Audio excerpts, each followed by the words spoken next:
Bueno, vamos a comenzar entonces con el estudio de una nueva familia de compuestos que son los alquenos.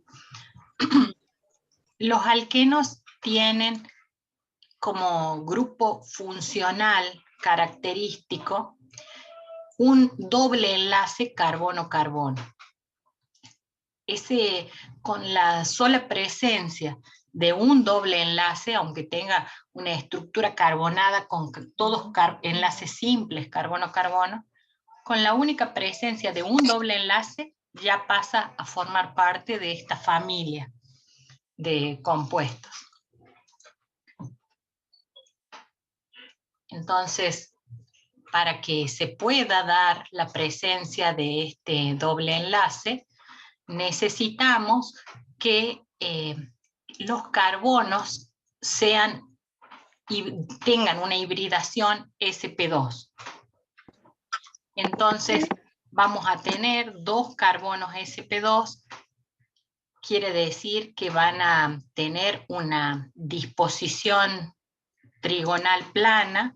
Recuerden que los carbonos que tienen esta hibridación van a ubicar sus tres sustituyentes sobre el plano y van a estar separados esos tres sustituyentes en... a ver, esperen que hay alguien que todavía no ingresó. Ahí estamos. Entonces, van a poder disponer esos tres sustituyentes sobre un plano, y perpendicular a ese plano se va a localizar el orbital PZ, que es el que va a usar el carbono para solaparse con el otro carbono, dando lugar al orbital de tipo pi. Y el orbital pi tiene una densidad electrónica importante por arriba y por debajo del plano que contiene a todos los átomos, ¿sí? a estos átomos de carbono que forman el enlace doble. Entonces vamos a ver que esta zona de la molécula va a ser plana, con orbitales pi que van a tener densidad electrónica por encima y por debajo del plano. Recuerden que es un orbital pi y va a tener dos lóbulos, uno por encima y otro por debajo, pero es un solo orbital pi. ¿Estamos de acuerdo? Así también habíamos visto que los enlaces dobles son un poco más cortos que los enlaces simples carbono-carbono, porque los orbitales sp2 van a necesitar aproximarse más para lograr un buen solapamiento efectivo y producir el solapamiento lateral de los PZ. Entonces van a ser en general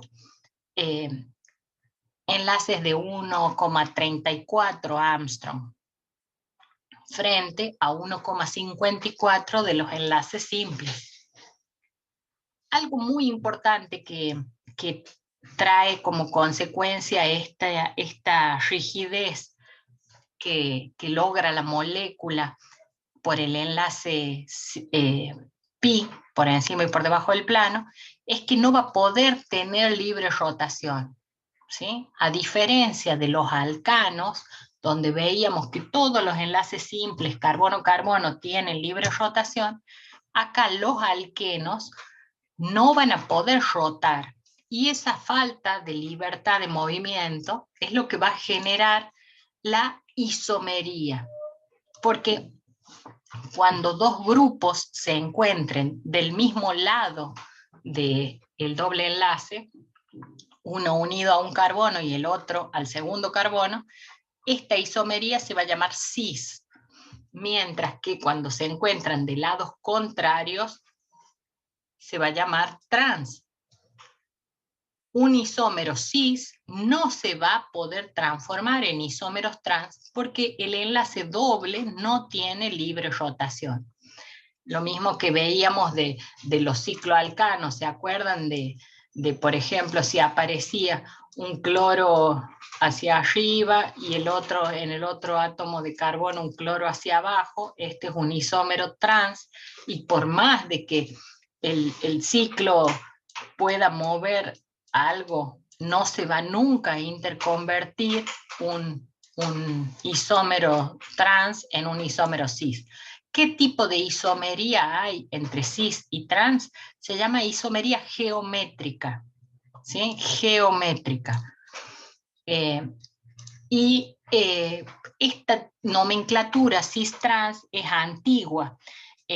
Aparecieron luego otras formas de nombrar a los isómeros de los alquenos, ya que cuando aparecen 3 sustituyentes, yo ya no puedo decir, por ejemplo, si acá yo le pusiera un grupo metilo, yo ya tengo que decir cis o trans con respecto a qué, al otro átomo X o al metilo. Entonces, para definir si es trans o cis, conviene usar otro tipo de nomenclatura que han definido los científicos, se han puesto de acuerdo y han llegado a un nuevo sistema de nomenclatura, que se llama nomenclatura EZ.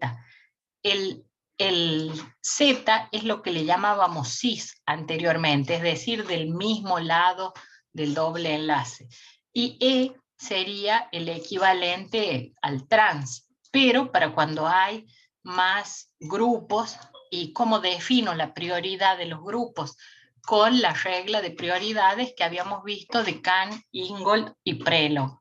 ¿Sí? Es la misma que usábamos para definir si era R o S. Bueno, esas prioridades que poníamos 1, 2, 3, 4 para cada carbono quiral, es la misma regla que se usa acá para definir cuáles son los grupos más importantes. Entonces, vamos a definir cuál es el grupo más importante de uno de los carbonos.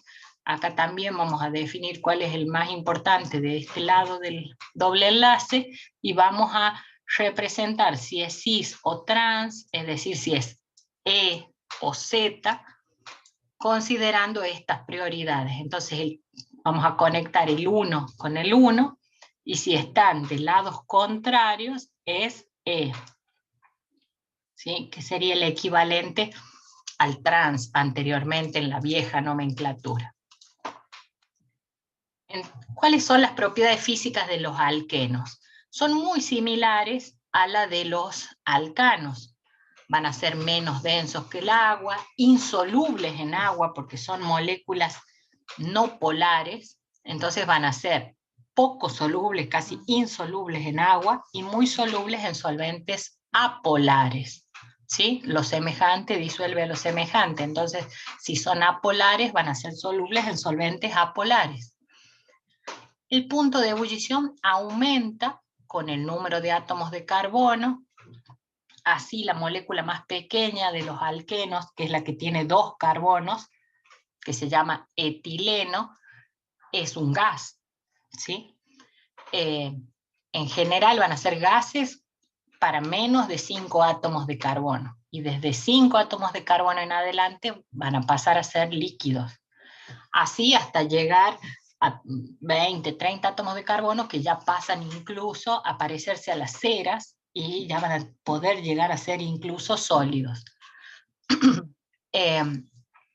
Los puntos de fusión, cuando se los compara con los alcanos, son más bajos, ¿sí? Porque la presencia del doble enlace provoca dificultad para acomodarse y cristalizar. Entonces, en general, los alquenos ustedes van a poder observar que son más líquidos, por decirlo así, tienen un punto de fusión más bajo que los alcanos correspondientes. Y otro aspecto importante es que la isomería geométrica va a causar diferentes propiedades entre los isómeros cis y trans. Por ejemplo, cuando yo represento una molécula cis, como puede darse la posibilidad, imaginemos que sean, por ejemplo, átomos electronegativos, los átomos X, estos que están ejemplificando acá, cada átomo electronegativo va a producir que existan momentos dipolares hacia esos átomos electronegativos, y la suma de estos dos vectores, momentos dipolar, por más de que el enlace carbono-carbono sea apolar, la sumatoria de los momentos dipolares de la molécula va a dar un vector que apunta hacia la zona donde están los átomos electronegativos, ya que los enlaces carbono-hidrógeno tienen pequeños dipolos hacia el carbono. Entonces, lo que va a dar como resultado es que la suma para las moléculas que tienen una isomería cis sea distinta de cero, mientras que para las moléculas que tienen la isomería trans se van a cancelar todos los vectores, y la suma me va a dar igual a cero, es decir, se va a tratar de una molécula apolar. Como es apolar, las fuerzas que van a estar actuando son de dispersión de London, mientras que en moléculas polares son de tipo dipolo-dipolo. Y así se observa que el punto de ebullición del isómero cis es bastante más elevado que el del isómero trans. ¿Sí?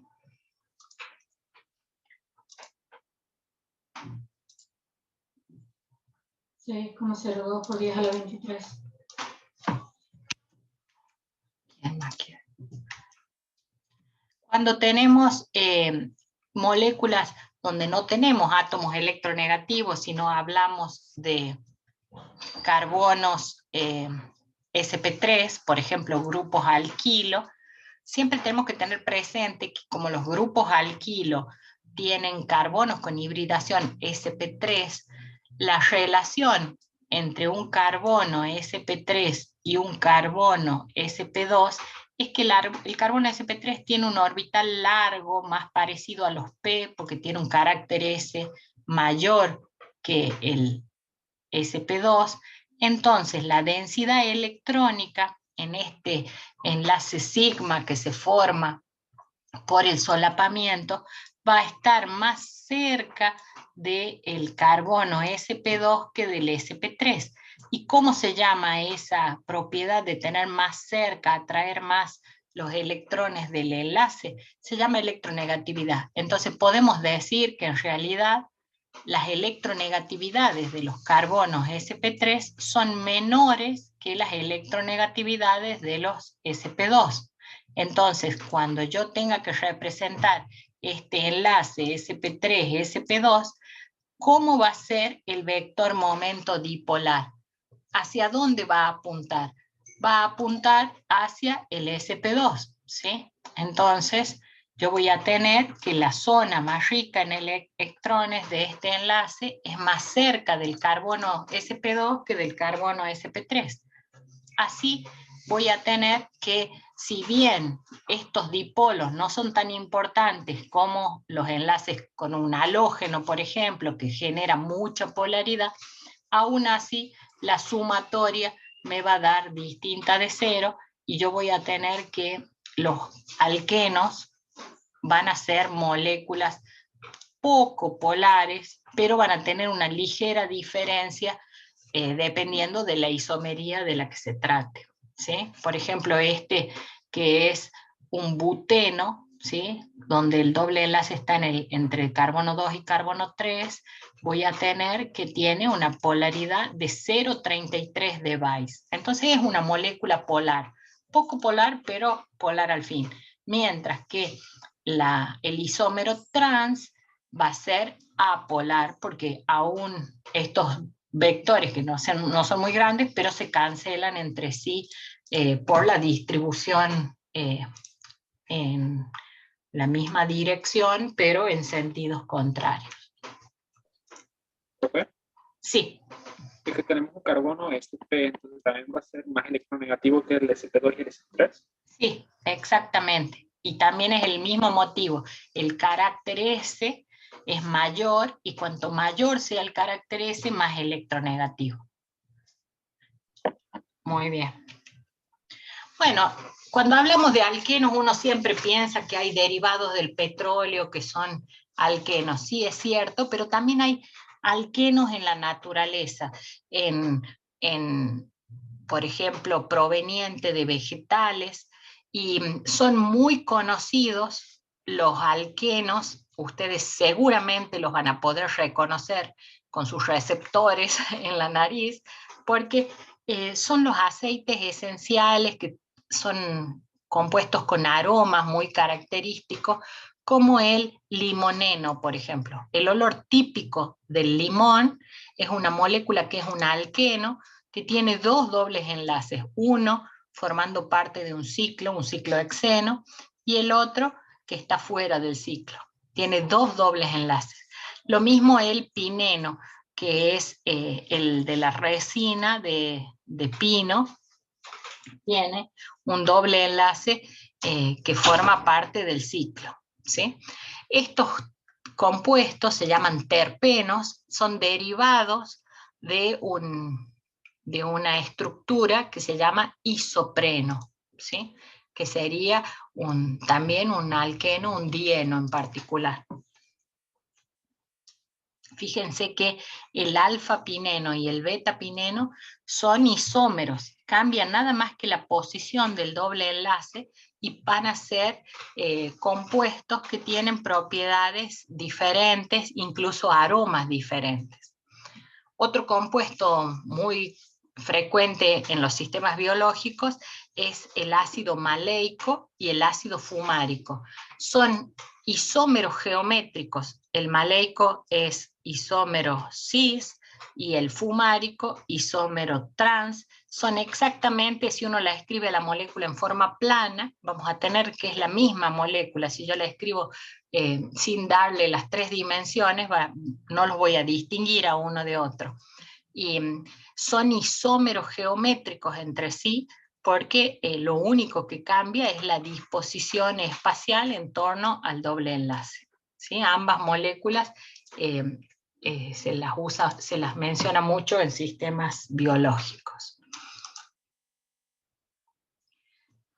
¿Cuál es la importancia de estos alquenos? Estos alquenos sirven como precursores para la fabricación de plásticos. Son como los pequeños eslabones que se van a unir para formar una cadena que se va a llamar polímero. Por ejemplo, también, estoy segura que también los conocen, cuando el etileno, que les mencioné que es el alqueno más pequeño, reacciona químicamente y se lo hace reaccionar para dar una cadena donde se repite esta unidad de dos átomos de carbono y se enlazan entre sí, pasan a formar el polietileno, que es el plástico de las bolsitas, por ejemplo.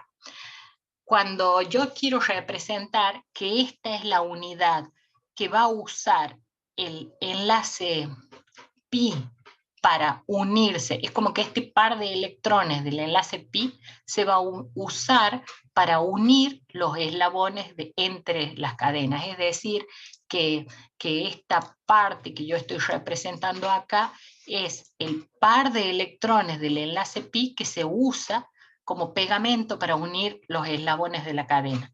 Entonces, cada unidad repetitiva proviene del precursor, que es el etileno, y se va uniendo uno con el otro. Esta reacción es lo que se llama polimerización. Y polímero se refiere a una estructura donde hay una unidad repetitiva que está enlazada secuencialmente con otras idénticas. Dependiendo de quién sea el alqueno precursor de este polímero, va a ser el nombre. Entonces, por ejemplo, si tenemos cloruro de vinilo, se va a poder obtener un plástico que se llama policloruro de vinilo, que es lo que ustedes conocen como PVC, que es, por ejemplo, el plástico de las cañerías, por ejemplo. O a partir del tetrafluoretileno, que es un alqueno que tiene 4 átomos de flúor en lugar de hidrógenos, se va a obtener el politetrafluoruroetileno, que es lo que ustedes conocen como teflón, ¿sí? El recubrimiento de las ollas antiadherentes, ¿sí?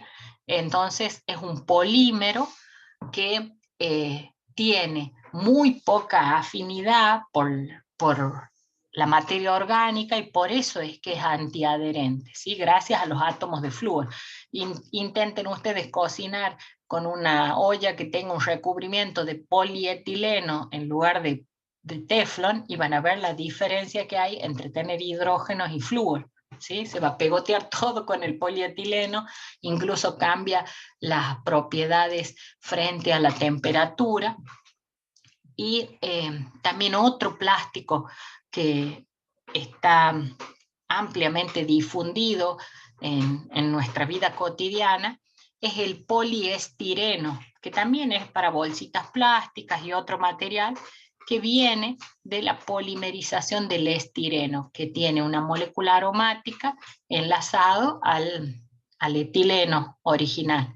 Entonces, dependiendo de cuáles son estos grupos funcionales que quedan como cadena lateral de estos polímeros, vamos a poder tener plásticos o materiales con propiedades muy diferentes uno de otro. Imagínense lo que es la resistencia al estiramiento, las propiedades térmicas, cambian numerosas propiedades de estos materiales plásticos, nada más que reemplazando uno de los átomos de hidrógeno del etileno por algún otro grupo funcional. Profe, Sí. ahí está mal escrito el cloruro de vinilo. El policloruro de vinilo, sí, tiene un hidrógeno de más. Muy bien. Gracias por corregirme, porque quiere decir que estoy muy atenta y que a mí se me pasó. Muy bien, es así. Tienen que avisarme si ven algún error, así voy mejorando las láminas y cuando les pase a ustedes mismos ya les pase las láminas corregidas. Así de paso veo que están del otro lado, porque no saben qué feo que es hablar sola. A mí me gusta mucho dar clase, pero me gusta ver si el alumno está entendiendo, y esto de hablar sola y no saber si me van siguiendo no es nada divertido. Así que todo lo que puedan aportar será bienvenido. Bueno, ¿cómo medimos la estabilidad de los alquenos? Imaginemos que queremos comparar qué es más estable, si el isómero cis o el isómero trans. Entonces, para poder comparar la estabilidad de dos isómeros, así como hicimos con los cicloalcanos, la mejor forma es hacer una reacción donde lleguemos a un producto común, tanto el cis como el trans. Cuando saturo el doble enlace, lo completo con hidrógeno, por decir así, yo logro el alcano, y para ambos isómeros el producto va a ser el mismo. Entonces, si yo puedo encontrar una reacción donde llegue a partir de dos moléculas al mismo compuesto, midiendo los cambios de entalpía de estas reacciones, yo puedo llegar a saber cuánto calor liberó uno, cuánto calor liberó el otro, y de la diferencia voy a saber en cuál era el nivel de energía inicial de ambas moléculas. Entonces, esta reacción yo podría hacer lo mismo que hice con los alcanos, que es la reacción de combustión, porque es lo más fácil. Todos los compuestos orgánicos se queman para dar dióxido de carbono y agua, pero la cantidad de energía que liberan las moléculas orgánicas cuando se queman son valores muy altos. Estoy hablando de miles de calorías por mol. Entonces, cuando yo quiero detectar una pequeña diferencia, como sería en caso de isómeros que tienen muy poca diferencia entre sí de estabilidad, no me sirve medir con una reacción donde yo destruyo la molécula y la transformo en dióxido de carbono y agua, porque voy a tener que las diferencias van a estar en el orden del error experimental. Entonces yo voy a tener demasiado error en la determinación. Entonces, por más de que yo lo podría hacer por el calor de combustión, no me conviene. Me conviene buscar una reacción donde la cantidad de energía que se libere sea menor, sea una reacción más controlada, y de esa forma yo pueda medir mejor la energía liberada, el calor liberado en la reacción. Entonces, en lugar de usar el calor de combustión, yo voy a usar el cambio de entalpía de la reacción de hidrogenación de estos alquenos. Y en ambos casos, yo voy a hidrogenar el 2-buteno trans y 2-buteno cis, y voy a obtener como producto el butano, ¿sí? Es el compuesto común a ambos casos. Si el calor de hidrogenación de esta reacción me muestra que la reacción es exotérmica, es decir, que cuando yo saturo el doble enlace, se libera calor. Quiere decir que yo puedo medir esa diferencia de energía. Acá, ¿cuál de los dos me está mostrando que era más estable? ¿El Z o el E? Inicialmente, el que es más estable, cuando libera calor, va a liberar menos que el más inestable, ¿sí? ¿Se acuerdan como el caso de los combustibles de los cicloalcanos? El que se quema liberando más calor es porque es más inestable. Bueno, lo mismo acá. El Z, que es el cis, va a ser más inestable que el trans. Entonces, el calor liberado en esta reacción va a ser mayor. A partir de estos experimentos de calor de hidrogenación, se puede ver que la estabilidad va a ir en el orden de el más estable de todos va a ser el trans, seguido de el cis y seguido de el que tiene el doble enlace en el extremo. Acá tenemos el doble enlace en el carbono 2, carbono 2, carbono 3. Si yo hubiese hecho la misma reacción, pero con el alqueno, donde el doble enlace está entre carbono 1 y carbono 2, el producto que hubiese dado también sería butano, ¿sí? Pero el valor de energía, yo acá lo podría representar y tendría que poner acá el 1-buteno, ¿sí? El buteno ahí. Entonces este sería el que libera más energía. Este valor de energía es el que yo mido hasta ahí para poder saber cuánto es el cambio de entalpía de esta reacción. Entonces, siempre el alqueno más sustituido es más estable, y entre cis y trans es más estable el trans, ¿sí? En algún momento vamos a necesitar que ustedes manejen esta información. Entonces, cuando tenemos alquenos que puedan tener incluso hasta 4 sustituyentes, el tetrasustituido es hasta 6 kilocalorías por mol más estable que si es trisustituido, disustituido, monosustituido o el etileno, ¿sí? Ese es el efecto de la sustitución. Cuanto más sustituido, más estable. Ahora pasamos a cómo es esta reacción que hemos hecho acá de hidrogenación catalítica. La hidrogenación catalítica es una reacción muy interesante porque tiene los componentes que forman parte de esta reacción en distintas fases. Vamos a tener hidrógeno gaseoso, vamos a tener un catalizador, que es un metal, que generalmente es un metal noble, puede ser platino, paladio, níquel, que es una superficie sobre la cual, cuando está en contacto con el hidrógeno gaseoso, se van a absorber, se van a pegar sobre la superficie átomos de la molécula que era diatómica de hidrógeno, se van a quedar pegados los átomos sobre la superficie y esto van a ser lo que le vamos a llamar hidrógeno activo, ¿sí? Estos hidrógenos que van a quedar sobre la superficie del catalizador van a entrar en contacto con el alqueno, que también a partir de este enlace pi va a unirse al catalizador, y esos átomos de hidrógeno activo van a pegarse por la misma cara que por donde se une el carbono al catalizador. Y así, primero va a entrar uno y después va a entrar el segundo carbono, el segundo hidrógeno en el segundo carbono.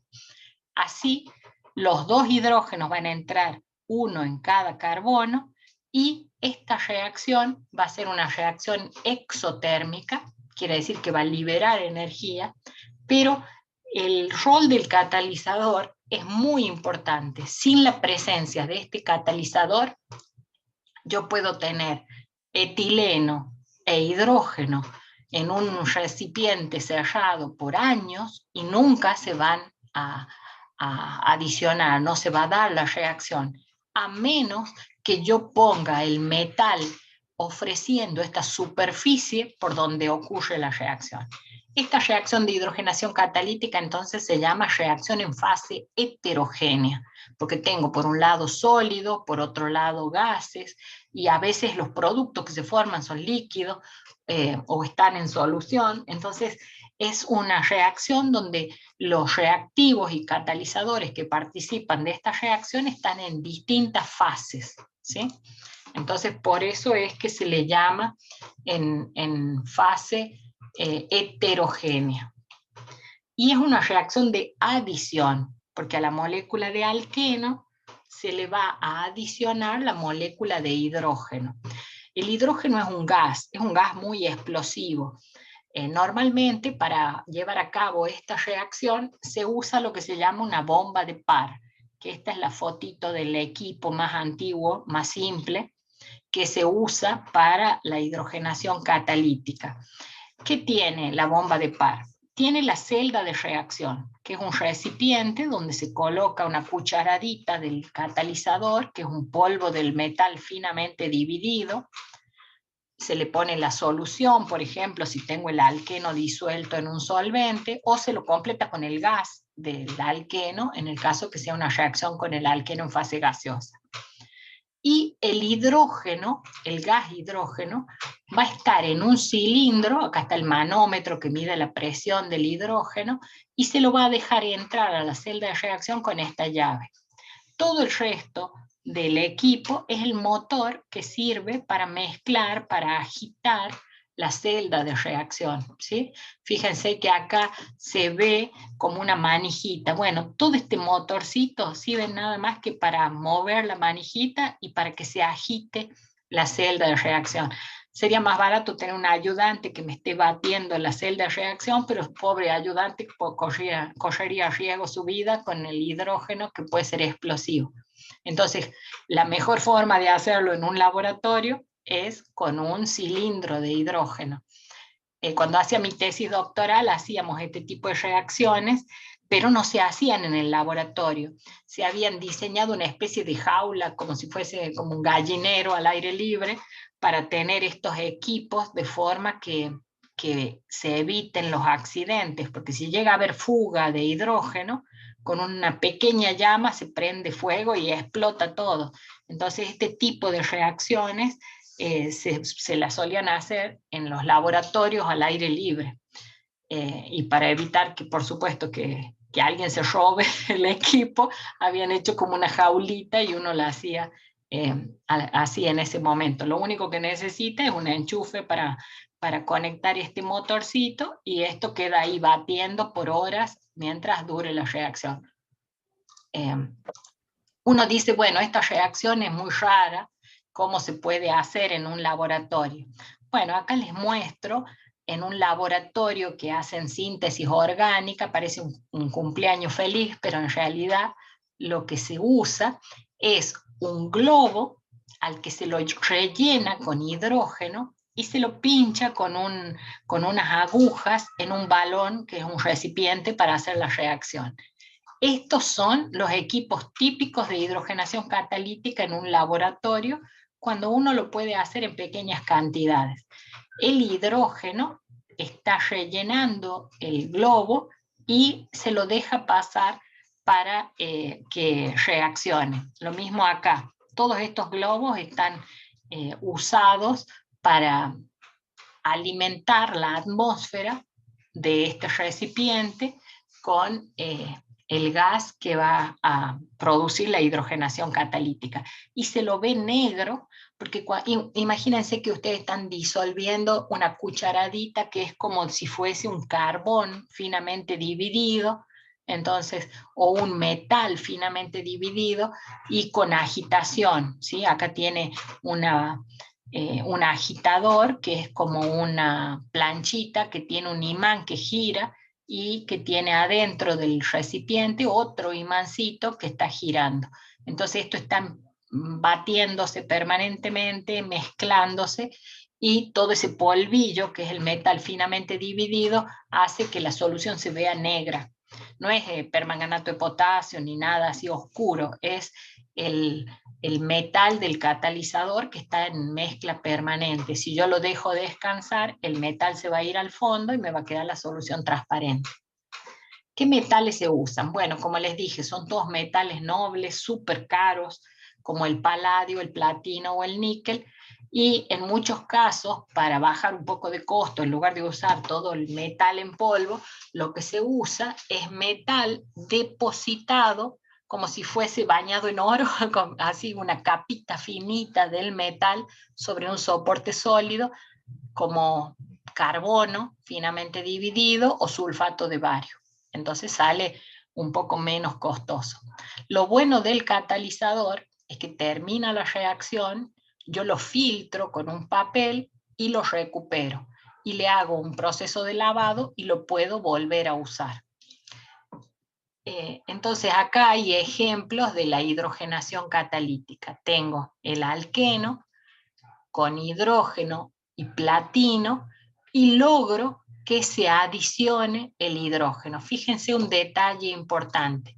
Los dos hidrógenos entraron de la misma cara. ¿Por qué? Y porque se pega el alqueno al catalizador, supónganse por la cara de abajo, y de esa cara entran los dos hidrógenos que estaban como absorbidos sobre el catalizador, ¿sí? Y de esa forma se da la adición. Ahora vamos a pasar a la siguiente. Bueno, este ejemplo que les di de la reacción de hidrogenación catalítica tiene un uso muy importante a escala industrial. La materia grasa está formada por triglicéridos que tienen componentes que se llaman ácidos grasos. La grasa, el ácido graso, es una larga cadena hidrocarbonada que tiene en un extremo el grupo ácido carboxílico. Estos grupos ácido carboxílicos son los que formaban los jabones cuando se formaban las sales de potasio o de sodio. Cuando esta cadena es saturada, es decir, es como si fuese un alcano, el ácido graso se va a llamar ácido graso saturado, mientras que si aparece algún enlace doble, 1 o 2, se va a llamar insaturado. Y eso es lo que tienen los aceites.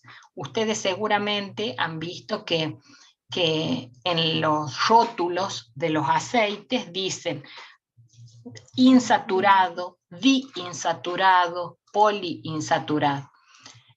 Cuando vemos la forma de la molécula, cambia mucho. Esto sería el saturado. Ahora, cuando aparece el insaturado, vamos a ver que la molécula tiene como un quiebre en la cadena.